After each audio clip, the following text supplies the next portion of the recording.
Sa ibang balita, nasabat ng Bureau of Customs ang tinatayang 40 milyong pisong halaga ng iligal na paputok. Sa tulong yan ng isang timbreng kanilang nakuha. Misdeclared nila ang mga ito at itinago sa ilalim ng ceramic cups. Ang detalye sa balitang A to Z ni Naomi Almojano. 5 buwan pa bago ang bagong taon kung saan pinakaginagamit ang mga firecracker o paputok. Milyones na halaga na ng mga paputok ang nakukulimbat ng mga otoridad na iligal na ipinapasok sa bansa. Ngayong Martes, iprinisinta ng Bureau of Customs ang nasabat na misdeclared o illegal na paputok na nagkakahalagang 40 milyong piso. Makikipagtulungan tayo sa PNP upang ito ay masira kaagad. 2 containers na naglalaman ng finished products ng mga paputok. Tigda 20 milyong piso ang halaga ng bawat container na naglalaman ng iligal na paputok mula pa sa China.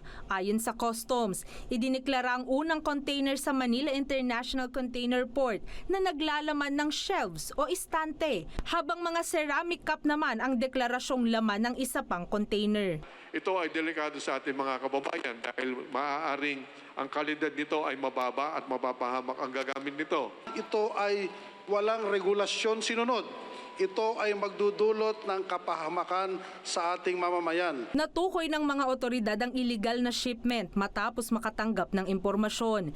Ipinagbabawal sa ilalim ng Republic Act No. 7183, Implementing Rules and Regulations ang pag-import ng mga finished firecracker at pyrotechnic devices. Ilan sa mga illegal na paputok na nasabat ang Piccolo, Golden Lion at Great Bawang. Makakaasang at kababayan, huhulihin natin ang mga magpapasok nito at kakasuhan kaagad yung mga may-ari at opisyal nitong mga kumpanya na to. Paglilinaw naman ng Customs, sisirain ang mga ito at hindi ibebenta o idodonate sa kung saan o sino man.